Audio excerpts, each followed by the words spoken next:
have 11 minutes to explain day trading. So naturally, I'm gonna put $60,000 of my own money on the line. What could possibly go wrong?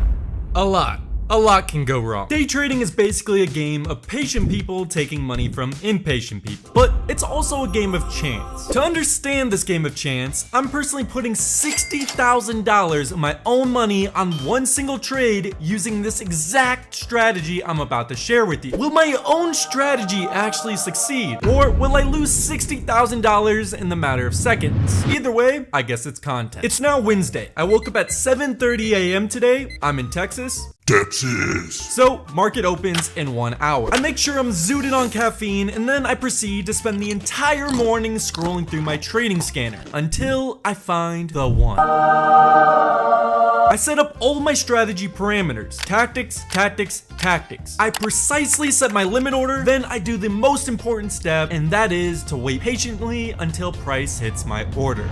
Holy f***, it just hit my order. Autofill, autofill, autofill, autofill, autofill.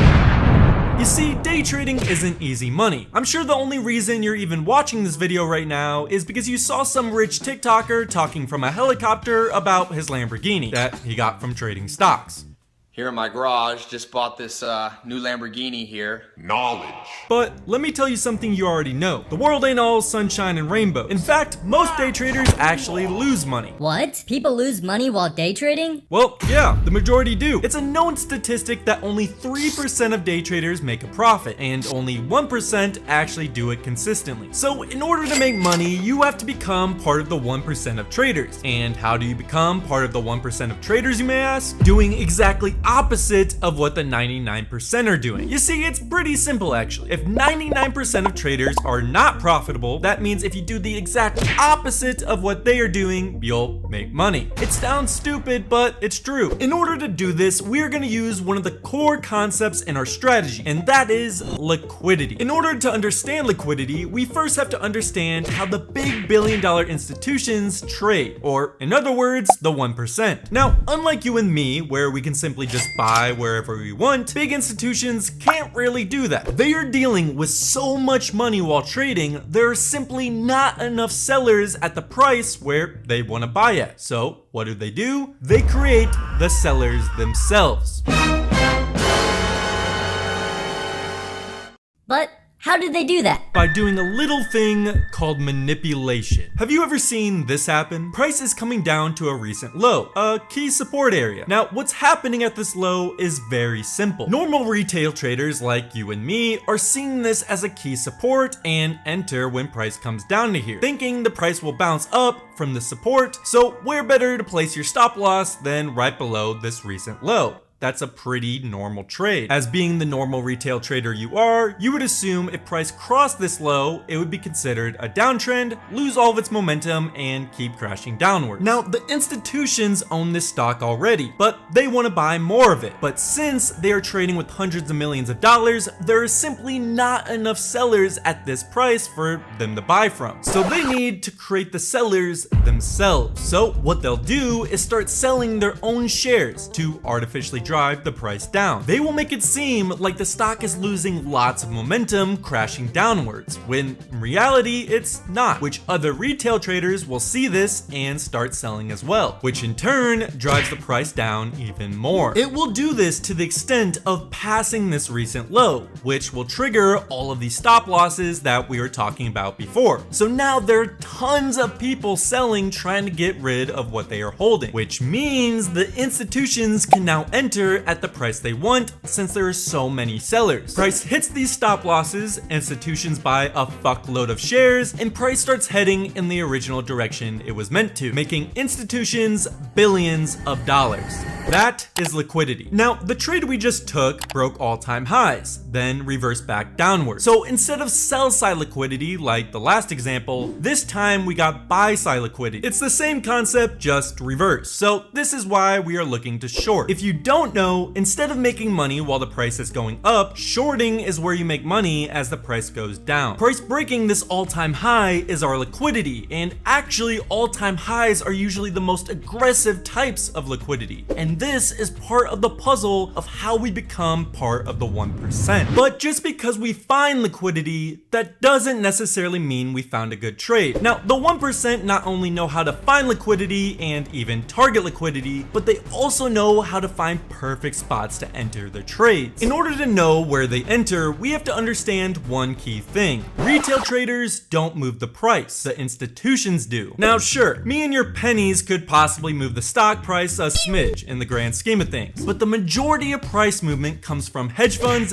banks, and institutions. That's where the price really moves. We can find where they're entering by finding key levels of supply and demand. To do this, go to the 4-hour time frame. Find the start of a strong move. Mark the low to the high of the candle that started this move. This is your area of demand. You can do the exact same thing with areas of supply. Find a strong move downwards, find the first candle that started that move, mark the low and the high of that candle. This is your area of supply. The reason we are doing this is because we want to be entering where the big institutions are entering. And if price spiked up strong from this price, that means the institutions are probably entering here. So we would wait for price to come back down to the zone, enter here, where price is likely to spike up again, and we make all of the profit. So if we go back to our trade, we already grabbed the liquidity at the all-time highs. Next, we need to mark our area of supply. We mark the first candle that started the downwards move. This is our area of supply, and we must wait for price to enter into the zone again, and we enter our short trade. Now, just because we have liquidity and supply, that doesn't necessarily mean price will follow exactly what we think it'll do. You need another layer of confirmation, and that confirmation is a narrative. Now, narratives come in all shapes and sizes. It could be a sector that has a lot of potential, like AI. It could be good economic news, Trump makes another tweet, or it could be over hype. Now this play is QBTS, and they are a quantum computing company. It's been going crazy this past month or so with all the AI hype going on recently. Now, to be completely honest, I really do believe in this company. I think quantum computing is the future, and I think it's a really good company for that. And I actually traded this exact stock a couple months ago, but the last trade I was in a long trade. I used this exact same strategy, just flipped around. I entered in around $4 and sold around $18. It was my biggest trade to date, and I posted it live in my Discord group. But with that said, I think it's extremely overpriced at the moment. For example, this company is still in its early stages. They are actually losing money at the making of this video. Now, sure, they could be reinvesting into the company to make it stronger for the future, and just because they don't have a net profit doesn't necessarily mean it's a bad company. At the making of this video, AI stocks are going absolutely bonkers, and anything related to that is going up along with it, even if the company isn't necessarily making money. Like, just look at this chart. This screams speculation, and on top of that, it's valued at $5.3 billion with a B. So yeah,